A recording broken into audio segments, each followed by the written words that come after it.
تبارك الذي جعل في السماء بروجا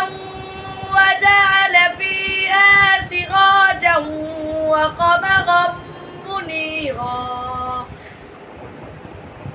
وهو الذي جعل الليل والنهار خلفة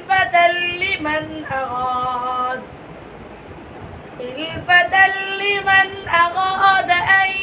يذكر أو أراد شكورا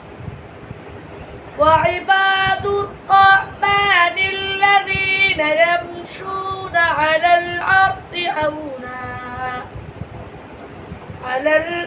هونا وإذا خاطبهم الجاهلون قالوا سلاما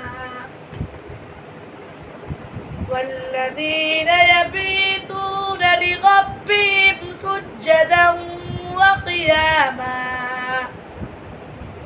والذين يقولون ربنا اصرف عنا عذاب جهنم إن عذابها كان غراما إنها ساءت مستقرا ومقاما آمنت بالله صدق الله